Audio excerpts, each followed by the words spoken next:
Greetings, citizens. Hey you beautiful, creepy human being you, and welcome to today's true crime episode.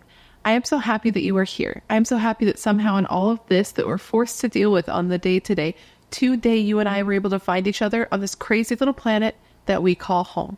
My name's Brittany or Bratterstein, whichever you prefer, and today we're going to be discussing the murders of Leanne Emry, Jennifer Markham, Kaysi McLeod, and Terry Kimball at the hands of a police informant turned serial killer.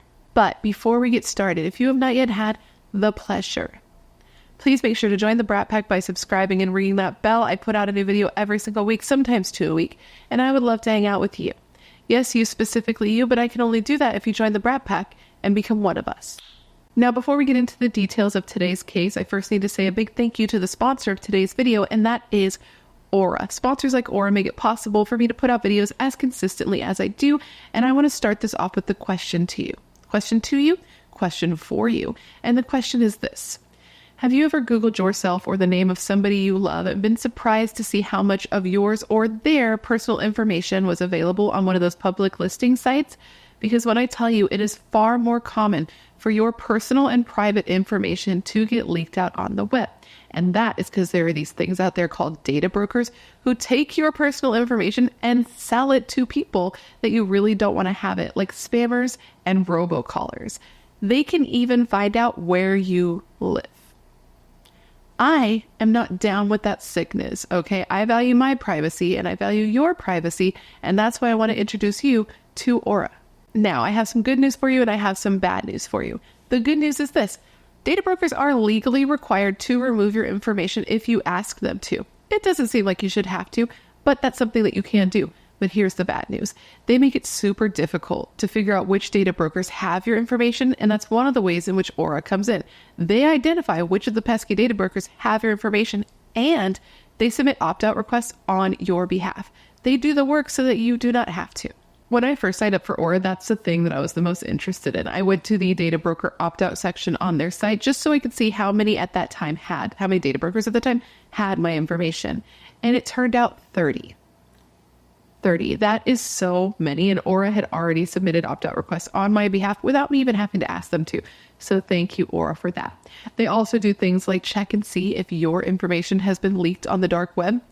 And if you know painfully that nobody wants their information to be leaked on the dark web. And they also see if things like your passwords on websites like, your banking are secure.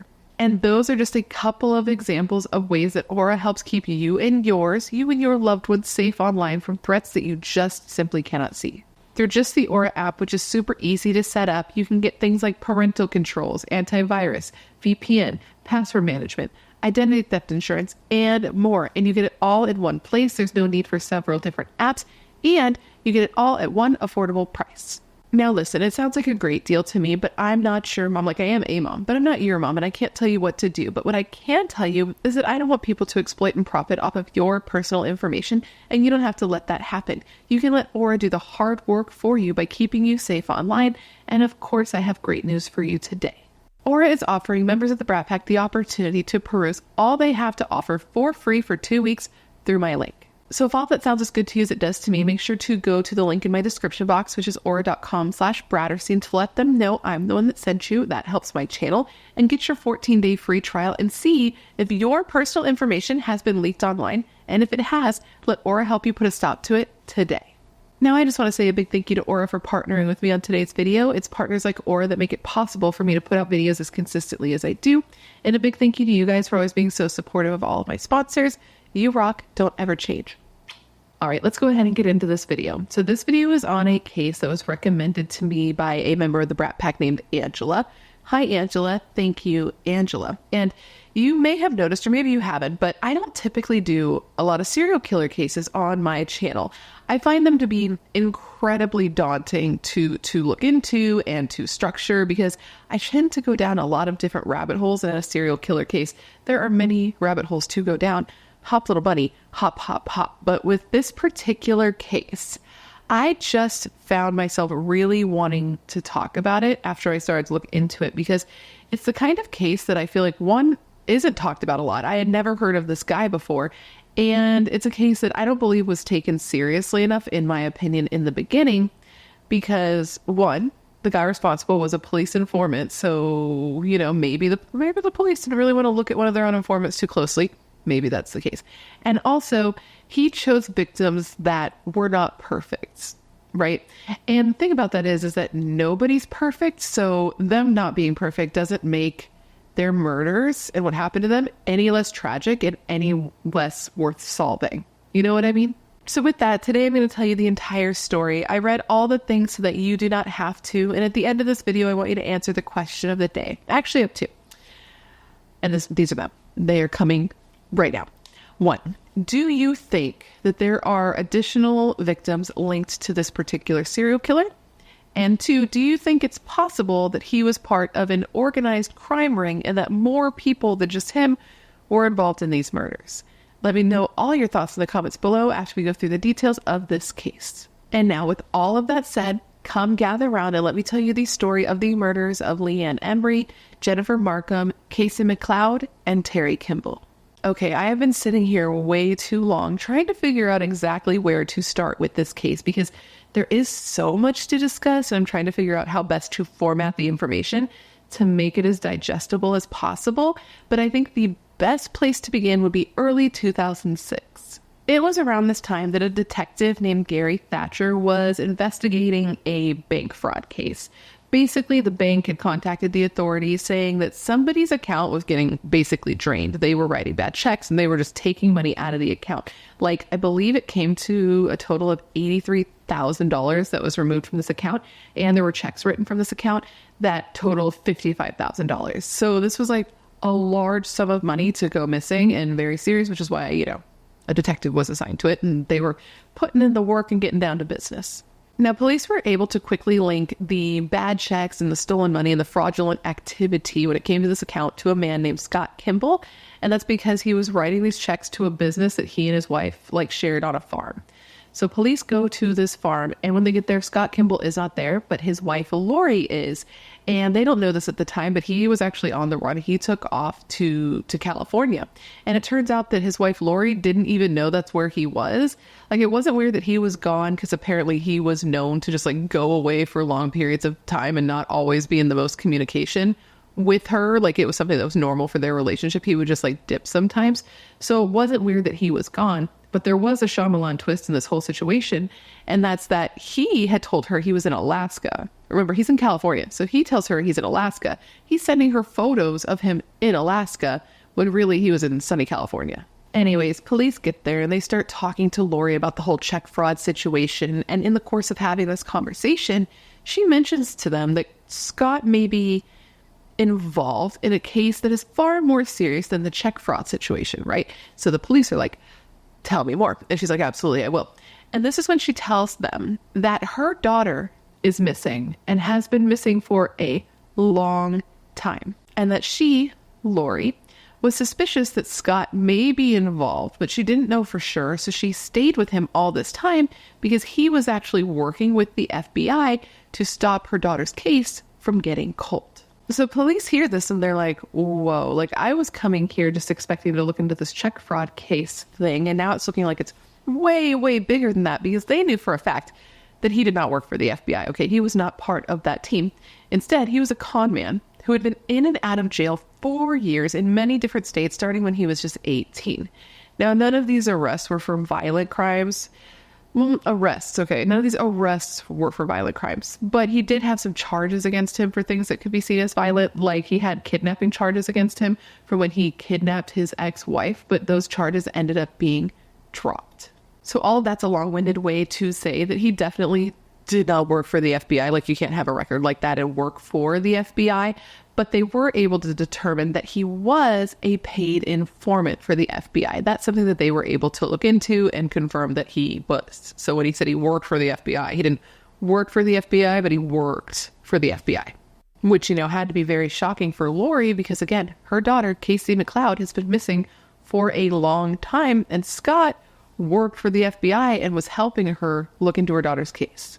So very quickly, this case went from a check fraud case to him possibly being linked to a missing person. So the police are like, okay, we need to arrest him, right? We need to arrest him for this check fraud thing so that we can have him in custody while we look into him for this missing person situation, because it seems like there is something here and we need to make sure. We need to dot our I's and cross our T's and make sure everything is handled. But turns out this wasn't going to be as easy as they thought it was going to be because, again, as I stated, he was on the run. They just didn't know that yet. So a warrant was put out for his arrest, but it was going to take 2 months for him to be arrested. They were finally able to track him by monitoring his cell phone. And that's when they found that he was in California near the Coachella Valley. So it was March 14th, 2006, when police finally went with the intention of arresting him. But what ended up happening was a high-speed chase that went on for hours. He took off in his F-350 truck. I believe an F-350 is a truck. And he was going 80 miles an hour for hours running from that. Now, while he was running from police, he was actually also in communication with police as well. He was speaking to an officer, and the officer was trying to convince him to stop running, to pull over, to let them take him in. And he just kept telling this cop that no, he wasn't going to do that because he had information. And if he pulled over, he believed that the cops would kill him. Now, as I said, Scott had run 4 hours, but by sundown, his truck had run out of gas. So he rolled to a stop in a field, and you would think that the story would be over there, but no, it was not. He refused to get out of the car. He was like, I am not going to jail today. So again, the standoff continued with him talking to the officer on the phone, occasionally getting out of the truck, but then getting right back in the truck, refusing to be arrested. It was all very dramatic. Until it wasn't, because by 7 o'clock, he just decided that enough was enough and he didn't want to do this anymore. So he actually got out of the truck, was like, fine. He had got me, got down on his knees, surrendered, and was quickly arrested. Now, while in custody for the check fraud situation, police were able to link Scott Kimble to 4 murders. And these murders included the murder of his stepdaughter, Kaysi, and the murder of his own uncle, Terry. But they believe that he could be linked to many more murders, and they believe that it's possible that he tried to murder his own son. So, who was Scott Kimble? Scott Kimble was born September 21st, 1966, to parents Bob and Virgil, and from a young age, police knew who he was, and they knew he was going to be trouble. He had grown up in Old Town Lafayette, which is in Colorado, and had gotten caught as a kid shooting one of his father's guns out a window and into other houses, which is quite the thing for one to do. Growing up, Scott attended Lafayette Elementary and Lafayette Middle Schools, and he spent 1 month at Centaurus High before dropping out as a freshman. In school, he was quiet. He wasn't particularly popular. And if he had friends, which I'm sure he did, most kids do have friends, they haven't come forward to say anything good or bad about him since who he was ended up being revealed to the world.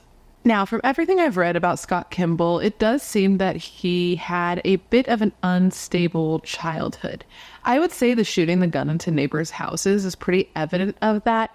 But I do know that his parents divorced in 1976, which would have been when he was about 10 years old. And from there, his mother went on to get in another relationship, but with a woman, and his father moved out of state. Now, this whole situation, this disillusion of his family, really, he didn't seem to be taking it particularly well, which a lot of kids would not take something like that well, especially at the age of 10. You're old enough to know what's going on, but not really old enough to understand, that families do end and that it has nothing to do with you. But, it's still hard, right? You lose that familial unit, and it was hard for him. So he didn't spend a lot of time at home after that.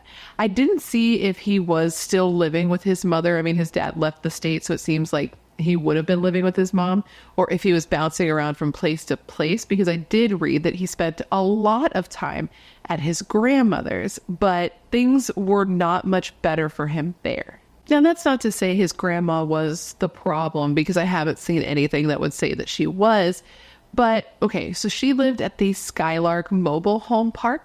And so Scott would spend a lot of time at that place. And it was while there that he met somebody who was a piece of shit. Yeah, I think that's a good way to describe him. That's probably nicer than he deserves. But this was a 41-year-old man named Theodore Payton. Now, Scott and Theodore developed a friendship. What a 41-year-old man and a 10-year-old boy could possibly have in common that could make the two of them friends is beyond me. But they did. They formed a friendship and they spent time together. They'd go bowling. They'd go on trips to the mountain. They'd play video games together. Theodore would bring him gifts and give him attention. And they would spend time at Theodore's cabin.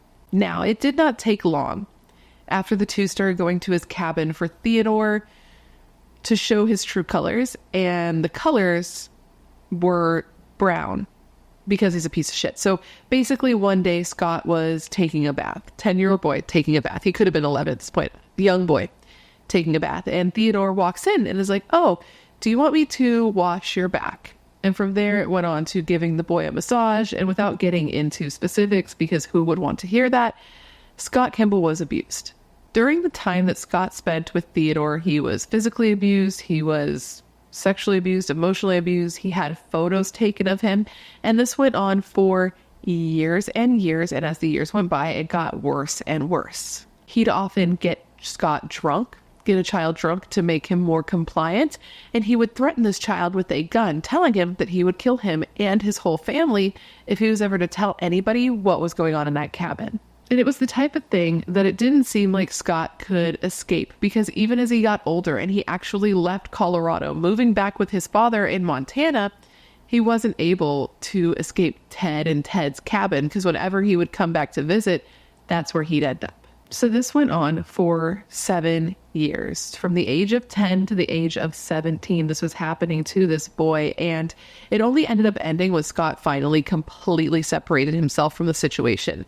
He had left the state. He dropped out of school. He started working and trying to make a future and a life for himself. He got into hunting, and he had a job taking clients on big game hunting, which is a big fucking red flag in itself, because I'm going to say now that big game hunting is such a huge no from me. It's kind of ridiculous. All hunting. That might be divisive. I'm not here for it. It's not for me. But anyways, Scott kept what happened to him to himself. He had kept it to himself when he was a kid, and he would continue to keep it to himself for years after the abuse stopped. But eventually this did catch up to him mentally. So when Scott was 23 years old, he was on a hunting trip, I believe with his brother. And at some point during the trip, he left his brother and he went back to, and it was in Montana. Yes. At one point during the trip, he left his brother and he went back to the hotel room by himself. And while he was there, he attempted to take his own life by shooting himself in the head. Now, luckily, he did survive, but he was in the hospital in critical condition for days. Now, this incident was something that Scott's cousin, who, by the way, went on to write a book about Scott after everything about him and what he turned into was revealed. And it's actually where I got a lot of my information for this video. I lost my train of thought. Wait. Oh, after what I was going to say is after this happened, after Scott tried to take his own life, his cousin said that Scott was just different. He said that he noticed a drastic change in him, and it was like he lost all his conscience and he was never the same. And his mother agreed, but she went back even further and said it wasn't just the attempt on his life, it was the abuse that happened to him. Because she said that as time went on, he seemed to be ashamed as a man because of what had happened to him, which is unfortunate because it was not his fault, but he felt ashamed as a man, and anything and everything that went wrong in his life from that point on, he blamed on the abuse he endured as a child. And that's very sad, right? Feel bad for the child. Obviously, fuck the guy he becomes because he is a monster, spoiler alert, but you can feel bad for the child because that sucks. Now, it was after this attempt on his life, that Scott finally went to the police and told them what had happened to him when he was a child at the hands of Theodore. And it turned out that Scott, of course, was not the only child being abused. There were several other kids who came forward and told their stories, and with that, Theodore was promptly arrested and was subsequently convicted by a jury on 6 counts of sexual assault on a child and sentenced to 7 years in prison. 7 years in prison. Let's think about that for a second. That is insane. That is crazy. But what I will say is that this guy, Theodore, is dead now, so rest in piss, you piece of shit. Anyways, after all this, life had moved on. Because, right, he dropped out of school. He got a job. He ended up getting married. He ended up having 2 sons. And for whatever reason, Scott Kimble just could not seem to keep himself out of trouble with the law. His ex-wife, the mother of his 2 children, said that it was not uncommon for them to have a process server on their porch trying to serve him papers at least once a week, which is absolutely crazy to me. Like, that is so much. I mean, I guess unless he was evading service, which they have to keep coming back if that's the case, but it just seems like a lot. And she said that Scott always had an excuse as to why none of these things were his fault. Now, I don't know how their relationship was. I haven't seen a lot of reporting on how it was when they were married, but it couldn't have been too great because the 2 divorced in 1997.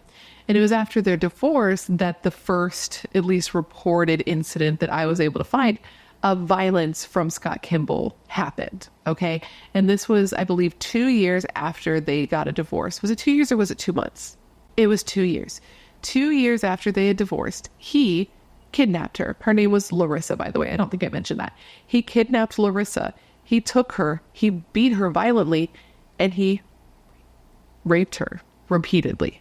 And this was all at gunpoint. Now, Larissa did go to police after this happened, but because the 2 were still having the occasional consensual sexual encounter after the 2 separated, the prosecution didn't believe that they were going to have a strong enough case to take this to trial. So they just didn't do anything, which is so whack. Okay, for him to, first off, set aside the trauma that gave her.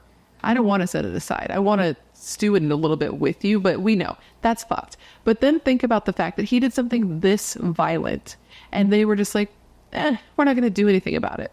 That had to embolden him. Now, throughout his years after this, Scott did go on to get married again and divorced again, and was, of course, in and out of jail for several crimes, like writing bad checks, breaking into homes, stealing cars, stealing money from people and businesses where he worked, etc., etc. He would often, he's so ridiculous, he would often go by his brother's name to avoid detection, and even use his brother's name while dating, and sometimes during engagements, because apparently this guy was a real ladies' man, which I don't understand how. And he was able to carry on several relationships at one time with different women. So he would use a fake name so that he could keep things separate. It's a lot. It's a lot. And it just seemed like he was able to convince these women, like all women, that he was a good guy. Like, he even had a girlfriend when he finally got arrested for everything. I believe her name was Denise. And after she learned that he was arrested and that he was involved in all these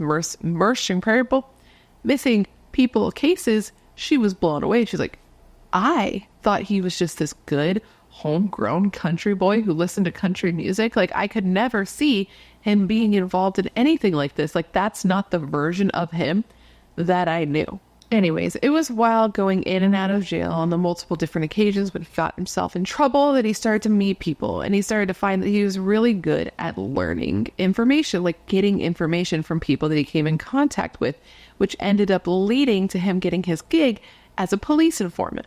During one of his stays in jail, it sounds like he's at a resort or something, but during one of these stays in jail, he had a cellmate. And in talking to the cellmate, he was able to learn that said cellmate was going to hire a hit, try to murder a federal judge, a federal prosecutor, and 2 witnesses. Okay, and of course, Scott Kimble took this information to the police. In another instance, he was able to give the authorities information about the October 2001 assassination of a federal prosecutor in Seattle named Tom Wales, a murder that is still unsolved to this day, actually. I looked into it and it's still unsolved. Now, this, as I'm sure you can see, would be very helpful information to the police, life-saving information when it came to the judge, the prosecutor, and the 2 witnesses. So police started to look at him and be like, it seems like this guy is pretty good at getting information out of people. Perhaps he could be useful to us. So with that, they ended up taking custody of Scott Kimble. They, waived, or whatever you do, some of outstanding warrants that he had. They were like, Pasha, you don't need to pay for those. You're doing something else. You can work off your, sentence essentially. And from there, within a year, he was released from jail. And it was while out of jail after being released by the FBI, right, by the authorities, that Scott went on to meet a woman named Lori. So Lori and Scott met at a casino. He had been there with his mother, who I believe was in a wheelchair, but I could be misremembering that part. So take that with a grain of salt. But he was there with his mother, and he was being like sweet with her. And however he was with his mom, it caught Lori's attention. So the two started to chat, and she liked him. She liked what she was seeing and liked what she was hearing. She thought he was charming and funny, and he liked her. He liked her. They were both divorced, and they both had kids. Though he had two sons and they were younger than her kids, they still, they had things in common. The point is, the chemistry between the two of them was there, and it was palpable to the point that other people at the table were noticing it. And the dealer at their table even said to Lori, like, "Oh, are you going to give him your number?" And at this, she joked, this part blew my mind. She joked and leaned into him and was like, "You're not a felon, are you?" And when I tell you, when I read that, dead ass, my jaw was on the ground. Okay, maybe not on the ground, but it was a gape. I was like, oh, because he was. But of course he didn't say that. They laughed, they talked more, and they decided to keep in touch after they parted ways. And they did keep in touch, because less than a week later, on Valentine's Day, the two started to date. And clearly it went well, because in 2001, the two were dating, and they were living together in Colorado when Lori's older daughter, Kaysi, moved in with the two of them. And that's how Kaysi ended up getting into Scott's sights. Now with that, let's talk about Kaysi. Kaysi McLeod was the only child born to parents Rob and Lori.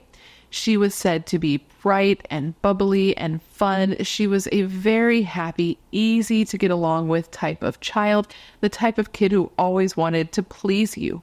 She was just the type of kid who loved to make you happy. She was the type of kid who would sing a song around the house all day long, which when I tell you, I feel that so deeply, because my baby, my boy, has a constant song in his heart.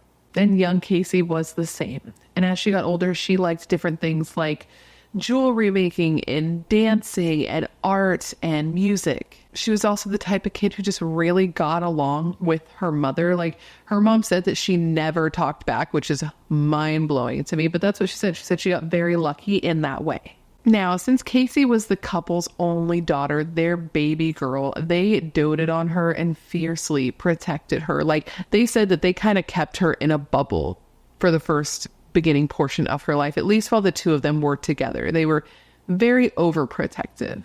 But things would change, and this was around the time that Kaysi was 4 years old, because this is when her parents got a divorce. And from there, things just got a little bit harder. Like, a one-parent household is inherently harder because it's one person, and you can't be everywhere at once. So you take that and you add the fact that Kaysi also started to get very rebellious. So there's less supervision, and they now have a more difficult child. And then, as she got older, the child who, never talked back before, as she got into her teen years, really started to butt heads with her mother. She was getting herself into trouble, doing things she shouldn't do, like getting piercings and getting tattoos. She got the tattoo of a 4-leaf clover and a Virgo sign and the tattoo of a fairy. Real rebellious stuff there. But she was just overall breaking the rules. That is the point here. So after the divorce from Kaysi's father, Kaysi and her mother moved to Arizona, and it's there that her life changed. First, in a good way. She was a teenager and she made a friend. This is a girl named Tabitha, and they became best friends quickly. And as you oftentimes see in teenage friendships with girls, they ended up attached at the hip. They went to school together. They ended up working together. Like, they were very close. After high school, though, things started to change, and that's because Kaysi fell in with a different type of crowd. She had got her own apartment and ended up getting a roommate, and this roommate used drugs, had a lot of friends who used drugs, and from there, Kaysi herself started to use drugs. Now, I mentioned that she had this friend named Tabitha because it was Tabitha who actually noticed that Kaysi was going down a bad path.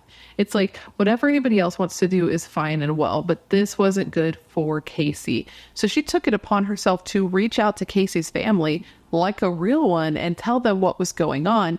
And from there, they came up with the plan Well, they did come up with a plan. Basically, they thought it would be a good idea for Kaysi to move back to Colorado for a fresh start, away from the people that she was hanging out with and away from the access to the drugs, right? Because she knew too many people here who could supply her if she got desperate, which does happen when people are trying to quit drugs. So In 2001, she did. She moved back to Colorado and moved in with her mother, Lori, and her mother's boyfriend slash fiance, Scott, for a fresh start.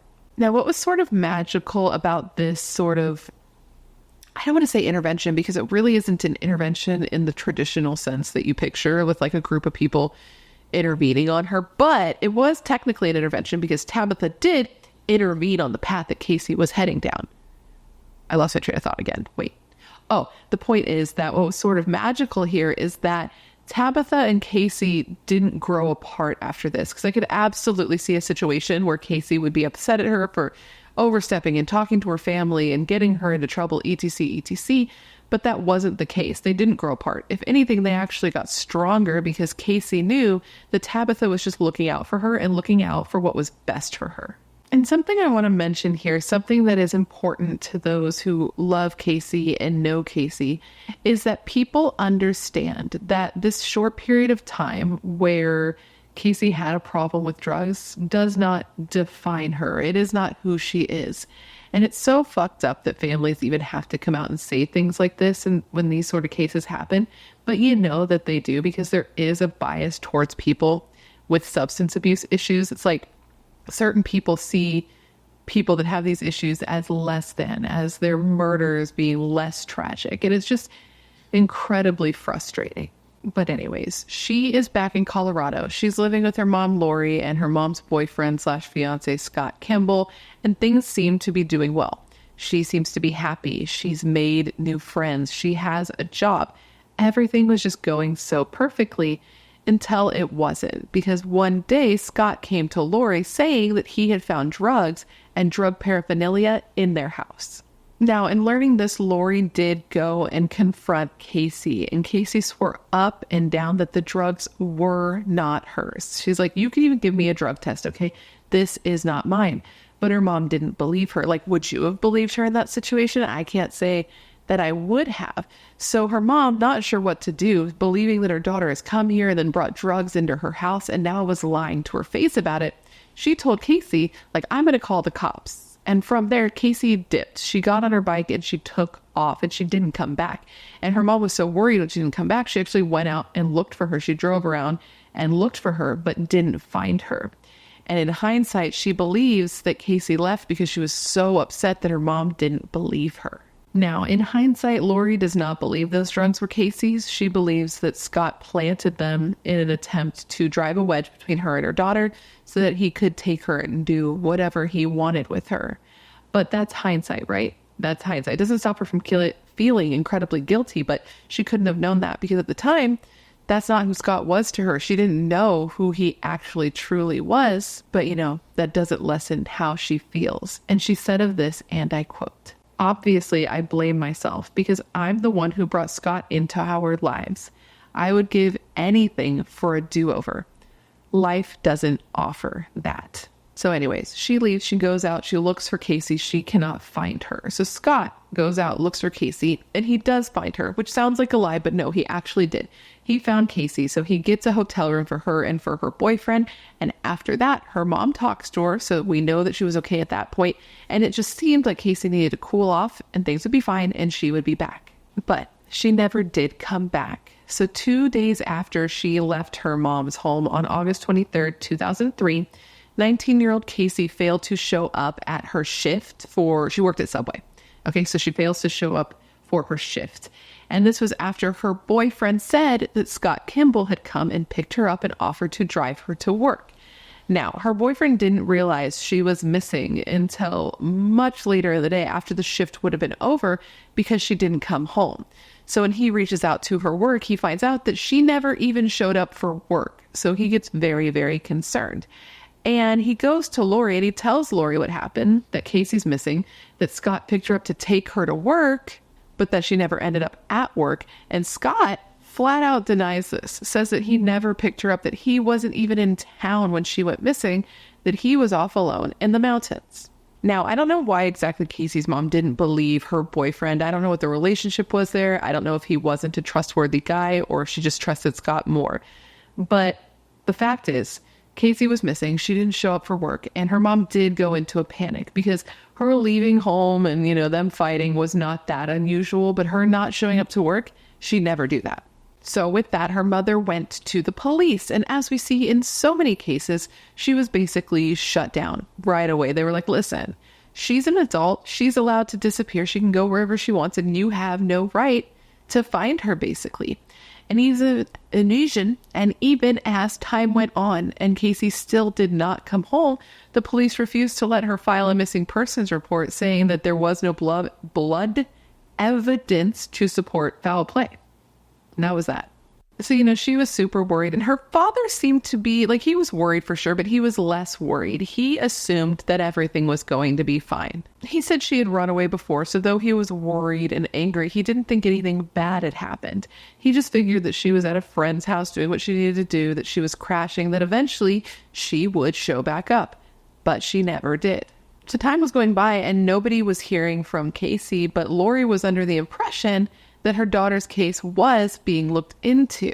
And that was because even though she wasn't able to file a missing persons report, her boyfriend, well now husband, Scott Kimble, said that he was looking into it, that even though the local police would not help her, he was going to do everything in his power to use his connections at the FBI, because that's where he worked, to locate Kaysi. And she had no reason to question him or to think this wasn't true, because he would go away to do trips for the FBI and he'd return with payments from the FBI. So it all seemed to be checking out. Oh, and you may have noticed that I said husband now, and that's because the two did go on to get married. They actually got married 8 days after Kaysi went missing in Vegas, and then they went honeymooning, and they went like camping to go honeymooning. And it turns out they were camping really close to the area where Kaysi's body would eventually be found. And they were actually camping on Kaysi's 20th birthday, a date that her father now remembers her by doing a 100-mile bike ride every year on her birthday. Now, during this camping trip, even though it was supposed to be, a joyous, loving moment, Lori was having trouble being so joyous and loving because her daughter was missing and she was worried about her. And she had actually brought a diary on this camping trip, which I'm not a journaler, right? So I don't know how common that would be, but she did. And she wrote about her missing daughter, quote, "Happy 20th birthday, sweet love. I hope wherever you are enjoying your day. I miss you and wish I could celebrate you. Anticipating your arrival 20 years ago today, I was in the most severe pain I thought I would ever feel. That would also not be the last time I would be wrong in my life." Which, how heartbreaking. Now, as I said, Scott was investigating Kaysi's disappearance, and he did actually seem to be bringing evidence to Lori to show that Kaysi was okay. He was even able to bring evidence to Lori that showed that Kaysi had been coming into their house when they weren't there. Like, she wasn't going when they were there. She was waiting for them to leave and go to like work or wherever they would go. And then she would come in the house. And he was able to prove this by different items being in the house or being out of the house when they should have been there or not there, right? So basically, they found a necklace of hers hanging on a doorknob, which showed that she had been there and had left that there. And then a box of Kaysi's makeup that had been in the house was now gone. So obviously she must be coming and going when we're not around because she doesn't want to see you. So you take that, and you also take the fact that he said that he had confirmed with was it the landlord or the neighbor? The neighbor/landlord, that they had seen Kaysi and her boyfriend out in the neighborhood since she went missing. Okay, so you take all that, you add it together, and it does seem like Kaysi is there, alive and well, just avoiding her mother. But here's the thing, she's supposedly out there, okay, just avoiding her mom, but it wasn't just her mom that she wasn't talking to. In the time she was missing, she wasn't contacting anyone, like no friends, no family. Her best friend Tabitha had been trying to get a hold of her and couldn't. She called everyone that she knew. She set up a MySpace page for her, a MySpace page that for a long time after her disappearance, her father would look at almost every day just to look at her, to feel close to her. But there were some days that he couldn't even do that because he just knew that he couldn't handle looking at her photos. Tabitha also passed out flyers, and still nothing, dude. Weeks turned into months, then turned into a year, and still nobody had heard from her. And by this time, people did not think that Kaysi had just run away. Specifically, her best friend Tabitha.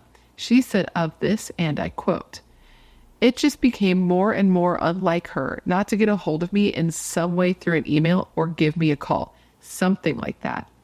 And then she added, quote, "It was just this nagging feeling that kept going through my head that there was something more than what we were finding." And you know what? It wasn't just Tabitha who was feeling this way.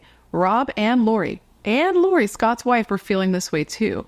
With her father, Rob, saying that like he could not handle thinking that somebody may have took his daughter away from him. That somebody could just take her and throw her away like trash, like she didn't matter at all. Like who could do something like that? And for Lori, she suspected that she may know. She suspected that the man that she loved, that she married, that she brought around her daughter may be responsible for her disappearance, but she just wasn't sure. She said that she just didn't trust her gut, that Scott would say things that didn't quite add up right, and then she'd bring it to his attention and he would gaslight her into making her feel like she was losing her mind. And she said something that I thought was interesting, and she said that she hoped that maybe she was losing her mind because the alternative of what she was feeling would be too horrifying. So she waited and she stayed, even though she had her suspicions against her husband, and even though her relationship with him had become completely toxic. The two fought often, and at one point, Lori herself even ended up being arrested on suspicion of third-degree assault, criminal mischief, and domestic violence after her husband, Scott Kimble, claimed that she threw a vacuum cleaner at him, keyed his truck, and threatened to kill him, though she says he was lying. But he got a restraining order, and I guess she violated it at some point and then got arrested again, so it was clearly a toxic relationship. But even so, she stuck around. She stuck around just in case he was involved, or just in case he wasn't, since if he wasn't involved, he was the one person out there who was actually looking for her daughter.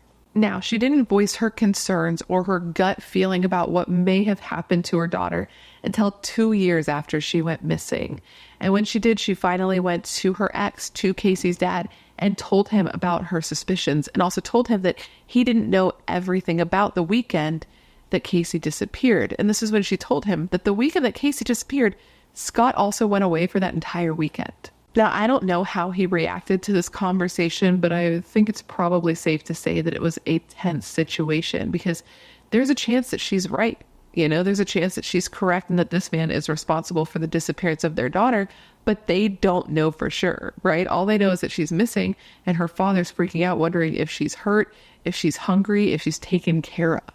And what's super fucked up here is that he did not know that at the same time he was asking these questions, another family was asking these questions, because 7 months before Kaysi disappeared on January 16, 2003, 24-year-old Leanne Emry went missing after telling her family that she was going to Mexico with some friends to go caving, but she never made it there.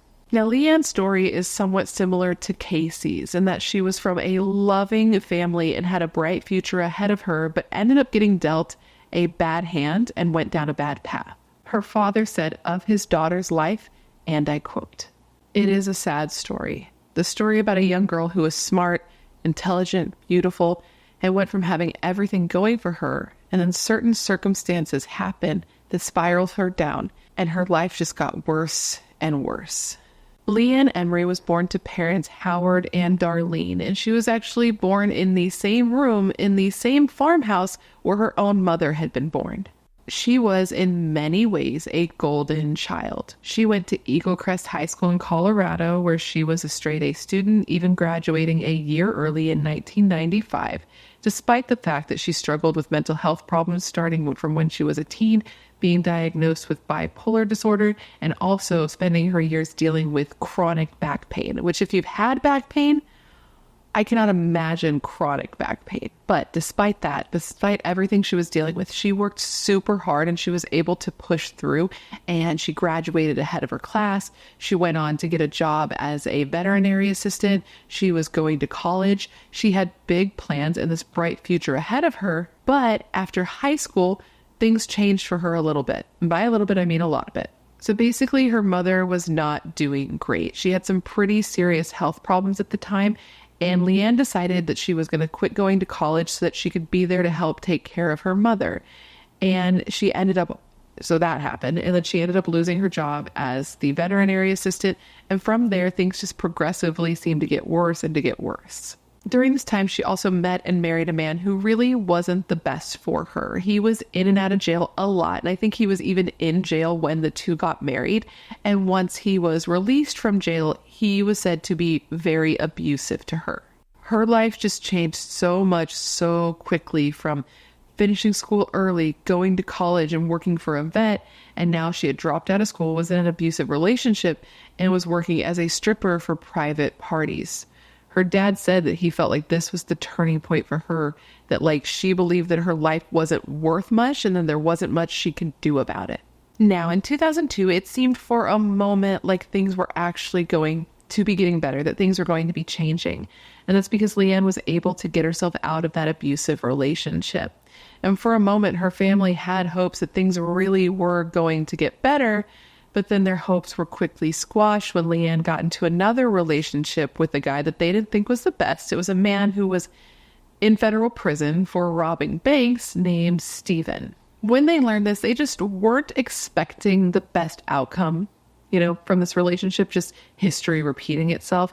But they were surprised to see that she actually did seem to be getting better after getting out of that relationship and getting into this new relationship. She was going out, making friends, making plans. Things seemed good. She was even spending time with her family. She had gone to see them in Colorado because at this time she had moved to Texas. So she comes back to Colorado. She visits them. She sits with them and spends time with them and goes through old photos, asking them which photos were her favorite or were their favorites. And this is something that they really cling to and a memory they hold very dear because this happened just weeks before she disappeared. I guess on this day, she was frantically looking for a particular photo which stood out to them. It was a photo of her from when she was 3 years old and she was, quote, grimacing from a cat scratch that she had. And I guess she showed her family once they found the photo. She showed it to them and was like, this is how I feel.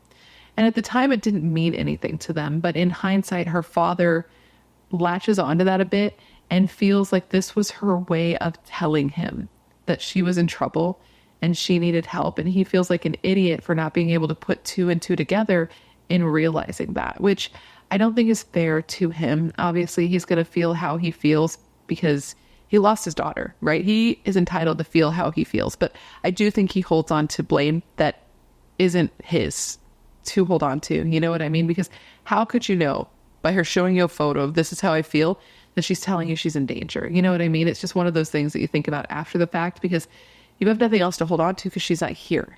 And that's because a few weeks after this, she saw her parents for the last time. She was at their house and she was packing up her car to go on a trip to Mexico with some friends to go caving, which caving? No. Thank you. If you've ever looked into caving, I don't know how anybody does that for fun. But she did. She was really into it and had been doing it a ton around that time. So that was that. She packed her car. She got in. She said her goodbyes. And on the way, she called her sister to tell her sister that in case anything happened to her, she wanted her sister to know that she loved her. Now, while she was gone, her family knew that she was busy. She was with friends. She was doing her own thing. So it wasn't weird for them not to hear from her. Okay, so 2 weeks went by, and this is when they received a call from the sheriff's office in Moab, Utah. The sheriff was calling them to tell them that a car had been found that they believed belonged to LeAnn, and it was abandoned in the Canyon lands. And as soon as they described the car, and specifically the license plate, her dad knew that it was her car, and his heart sank because she had a very unique license plate. It was a vanity plate that said Dalgal, like Dalgal, and that's because this girl loved Dalmatians. She even had a Dalmatian, and in addition to having the vanity plate that said Dalgal, she also had like one of those license plate holders that said like Dalmatians rule. So it was very unique and specific to LeAnn. Now, one of the things that is weird about this car being found is that police didn't seem to notice or care that something looked off, that she was missing and clearly had to have been at least picked up because she's gone. Okay. And what's odd is that all of her stuff is still in the car. Like all of the clothes and stuff that she packed to take on this trip to Mexico is in the car. The only thing missing is her debit cards. And on top of that, as I said, she had to have been picked up, and it was clear that somebody had been there to pick her up because there were another set of tire tracks and then footprints from LeAnn's car to said tire tracks. Now, her parents, just like Kaysi's, were shot down when they tried to file a missing persons report. They were told, she's an adult. She can do what she wants to do. She's allowed to disappear. And then they told her parents, and this will shock you here, they told her parents that once they found a dead body, then they'd start looking into it. Yeah. And what's so fucked up here is her parents absolutely believe that Leanne's lifestyle and her history with mental illness is why the police didn't take their daughter's case more seriously. And her father says that he hopes that they make changes, that they, the police officers, don't get to make the choice about whether or not somebody else has the right to live, has the right to exist, even if their lives aren't the most ethical or the best. Which, louder for those in the back, please. Come on, guys. These are people. These are human beings. Now, even though the police weren't going to help Leanne's family, that didn't mean that they could just sit by and do nothing. Her father said that he could not deal with the questions in his head. Where was she? Was she taken? Is she safe? He said there were a million questions swirling around that he couldn't find answers to. So he decided to be productive with that and decided to kind of play detective himself and see just how much he could figure out about what happened to his daughter. And boy, what a wild ride he was in for. He found that his daughter was keeping secrets from him. She had not gone to Mexico, which we already know because her car was found in Utah, that she never made it there. But what he found from looking into her is that she never even planned to go there. He was able to tell using credit card reports that Leanne, for 10 days after leaving, had gone all over the place to Wyoming, Oregon, Nevada, Washington, and then back to Colorado, but most notably, not to Mexico. And to this day, they have no idea what she was doing or why she was doing it, but what they do know is that she was using her father's cards and pulling out money from his accounts and writing bad checks. Now, if you're curious, how do they know this was her? Because the whole bad checks would make you think it was Scott Kimble. Well, spoiler alert, he was there. But they were able to determine that this was her because, for one, she bought a gift certificate and she sent it to her sister. 11 days after she went missing, she actually did call her father one time. So they were able to, know that she was at least alive then. And during that time period, she did check into a hotel, and the person who worked there remembered seeing her. They said that she had cut her hair short and dyed it dark, which is something we'll talk about later. So they knew she was okay. And I just realized that earlier I said that they didn't hear from her at all until the sheriff called after 2 weeks that she went missing. I mean, they didn't hear from her much. They clearly heard from her, 11 days after she went missing, but that was it. Now, her father, in learning all this, was very confused and says that he just knows his daughter was in trouble, that she had to have been threatened or blackmailed because these just weren't choices she would have made on her own. And in looking into her situation more thoroughly, it does seem like that may be correct because he started going through her emails. And in going through her emails, he found some emails from her to a cousin where she expressed that she was in some sort of trouble, but that she had some help and some protection from a guy named Hannibal. In these emails, she said that Hannibal was a person that she thought she could trust and somebody who was protecting her. But then in the same breath, she said that if Hannibal, knew that she was talking to her cousin about him, he would kill her and kill her cousin. So that doesn't sound very trustworthy and protecting to me. But anyways, her dad's reading this and he's like, what the fuck is going on? Who is Hannibal? What is happening? Meme of Bear Claw from New Girl. What is happening? And you know what? He would get some answers about this or some information about Hannibal. And this would actually come from Leanne's prison boyfriend, Stephen Hawley. I know there's a lot of names I'm throwing out here. That's why I'm saying serial killer cases are hard to look into. And this one in particular has so many people and moving parts. But we're all smart. You're smart. I'm smart. We can do this together. So basically what happened here is Stephen had not heard from his girlfriend in some time and he got worried. So he wrote a letter to Leanne's father, Howard. And then Leanne's father, Howard, wrote back saying that Leanne was missing. And at that, Stephen wrote back something very concerning. And this was that he believed that she was in great danger. He said that Leanne had recently been in communication with a guy named Hannibal, okay? And that though he didn't think Hannibal would hurt her, Hannibal had connections with people who could very well want to hurt Leanne. So this is what the boyfriend is writing to the dad. Stephen then tells Howard that he needs to reach out to the FBI and needs to reach out to one particular agent, specifically, which coincidentally, this agent had spoken to Leanne before. So Howard, Leanne's dad, actually wonders if Leanne may have also been a police informant, though the police have never came out and confirmed this. This is just something that he speculates. Okay. So in learning from Stephen that he should reach out to this FBI agent because Leanne might be in trouble, he immediately obliges, right? Because everything that Stephen's saying is adding up. Hannibal, her being missing, her being in danger, this all makes sense. Now, when her dad did this, even though she was missing, even though everything that Stephen was saying was making sense, the police dismissed it. They didn't want to look into it. They didn't want to look into Hannibal.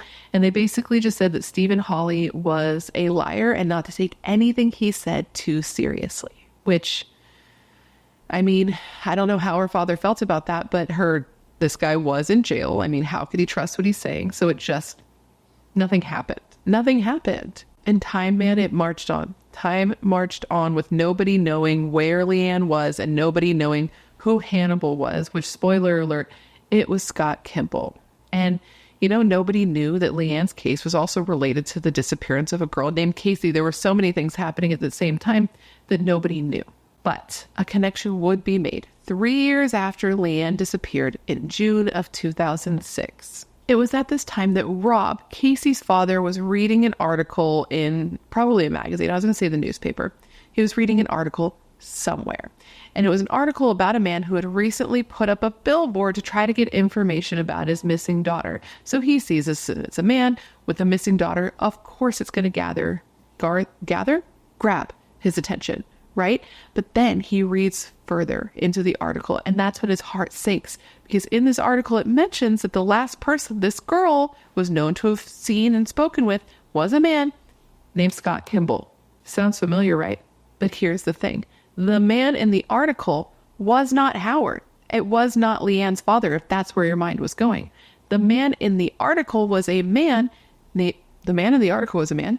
The man in the article was named Bob Markham, and he was looking for his 25-year-old daughter, Jennifer, who had been missing since February of 2003, the same year that the other two girls went missing. So, Jennifer Markham. She was born in Denver, Colorado to parents Bob and Mary, but grew up most of her life in Springfield, Illinois. And like the two girls we discussed prior to Jennifer, she also had a difficult life. I can't say how her childhood was, but I know that when she got older, things just got a little rocky. She dropped out of high school in 1996, got married pretty young, and moved from Illinois back to Colorado with her husband, who was in the military, had a baby, and sort of separated from her family. Now, it doesn't seem like there was any drama there. Like, that's not why she didn't really talk to her family. It's just that she was an adult. She was a young adult for sure, but she was an adult and she had her own family at this point. She had a husband and she had a baby. So she was just focusing on that and doing what she had to do.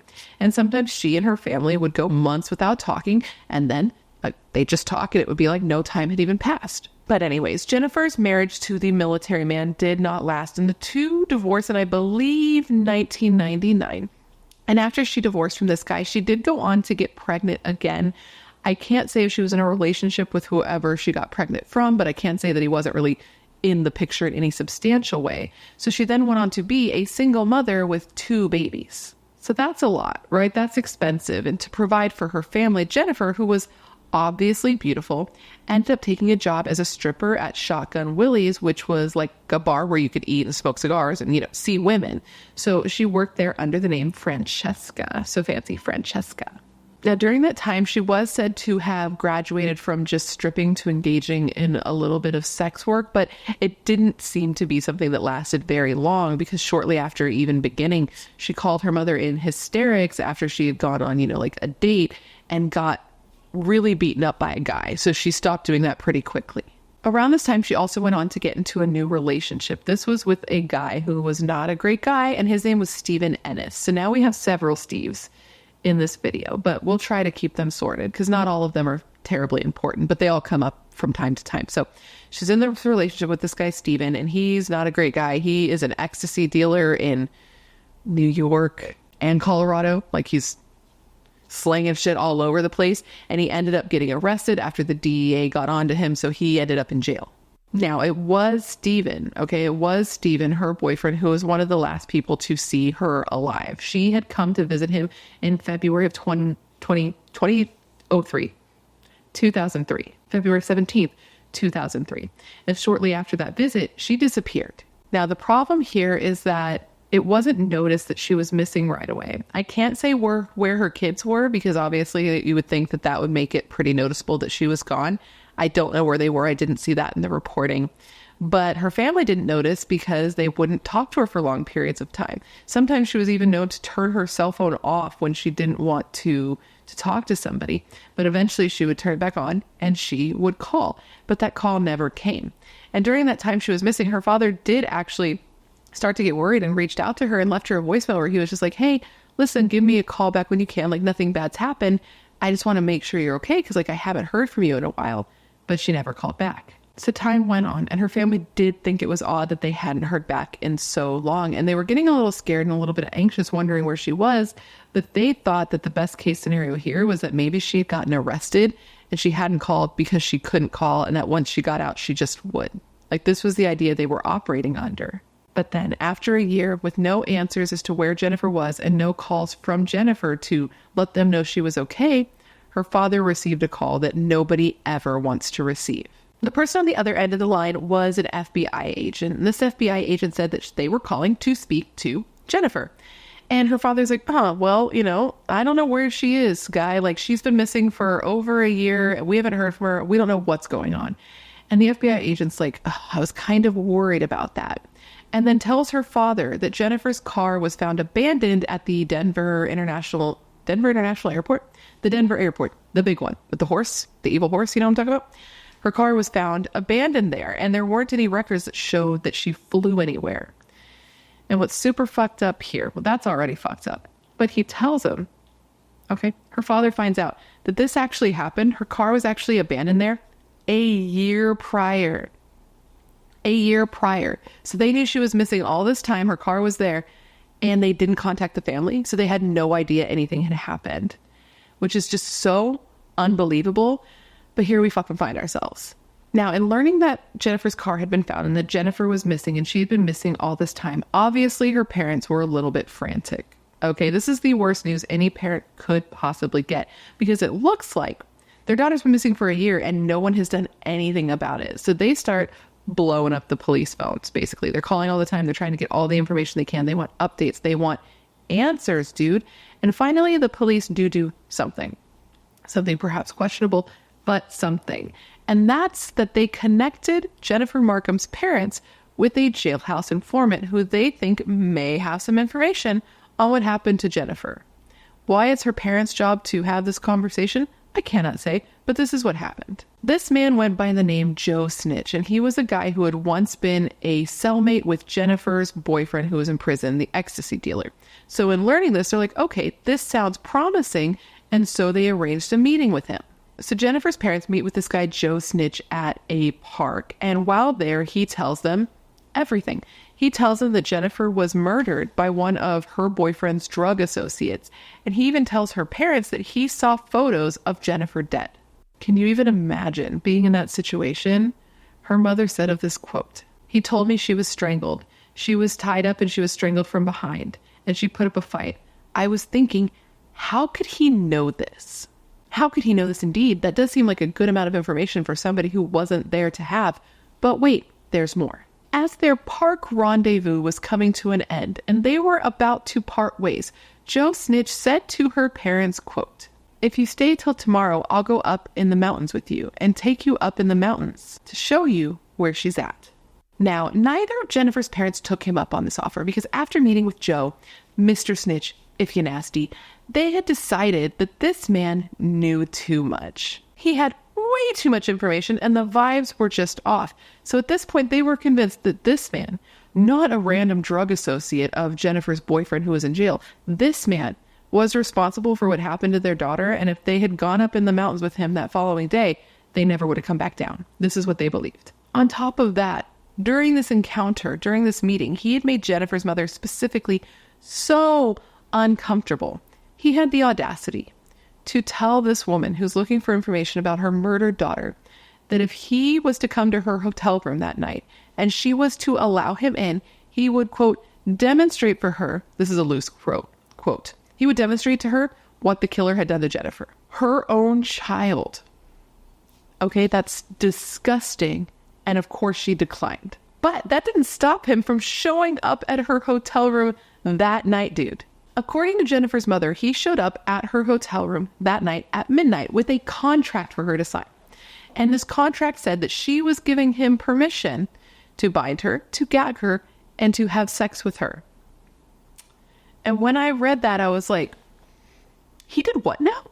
But that's what she said happened. And she said that she refused, obviously, and that he was pissed. She said that he left all mad, that he went down to the parking lot and like circled the parking lot all quick before peeling out. And she says she just knows if she had let him in her room that night, she would be dead too. So overall, as I'm sure I have demonstrated in this telling, this was a very awkward and scary interaction that they had with Mr. Joe Snitch, who was, spoiler alert, Scott Kimble. Okay? And this was a man that her family very much believed was responsible for their daughter's death. So here comes another very frustrating part of this case.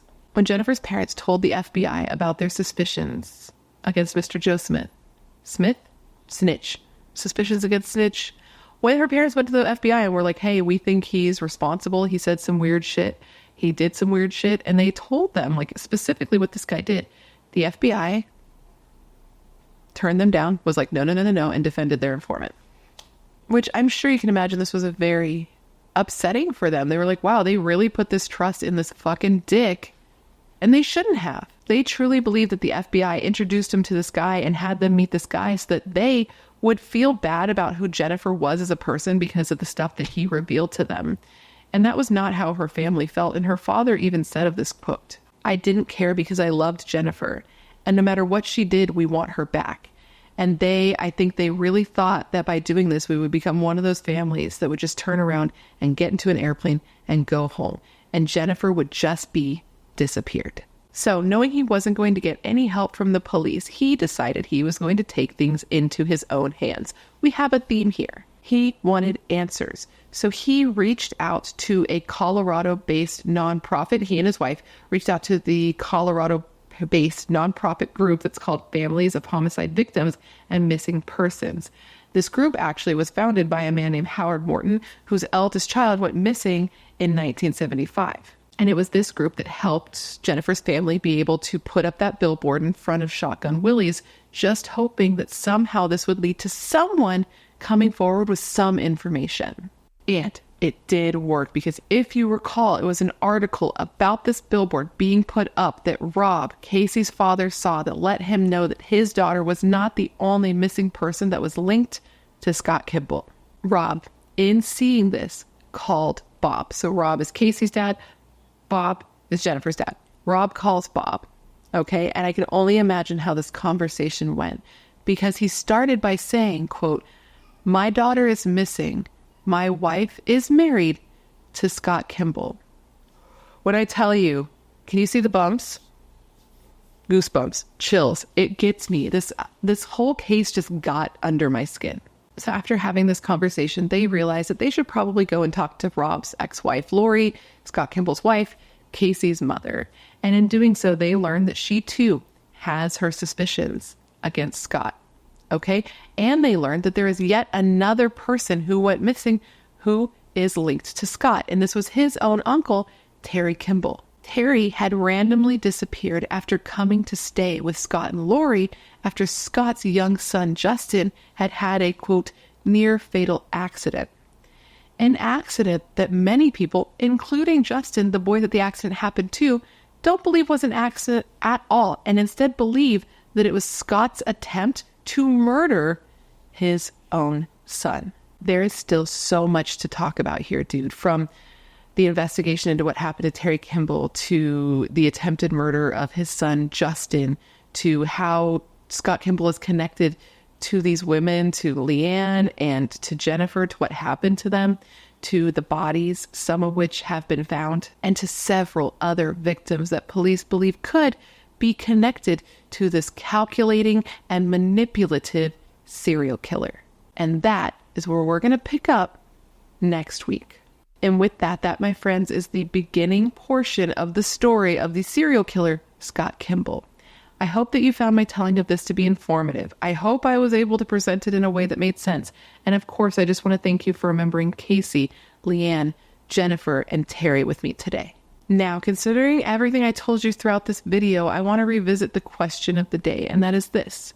So far, do you think there are any other victims that are linked to Scott Kimble? And I know there was a second part of this question, which was, do you believe that he was connected to a crime ring so that there are more people responsible for these murders? But that's something we're going to touch on more next week. But let me know all your thoughts in the comments below. And anyways, guys, before you leave, please don't forget to leave me a comment down below with any cases you'd like to see me cover in the future. As this case shows, when you leave me a comment down below, I put your case suggestion on a list with your name next to it. So if I cover it, I can give you a shout out. I love looking into the cases you guys suggest because they're often cases I haven't heard of like this, or cases that need more coverage also like this. And I know you're filled with great ideas and great taste, otherwise you would not be here. If you haven't already, please don't forget to join the Brat Pack by subscribing and ringing that bell. I put out a new video every single week, sometimes 2 a week, and I would love to hang out with you. Yes, you, specifically you, but I can only do that if you join the Brat Pack and become one of us. One of us. And if you want to hang out more consistently, all my social media is listed down below, along with a link to my membership and a link to my merch store. And now with all of that said, I just want to thank you for being here when you could literally be anywhere else in the world, man. That is tight. You are tight. Please stay safe and be a better person than you were yesterday. And I hope to see you in my next video.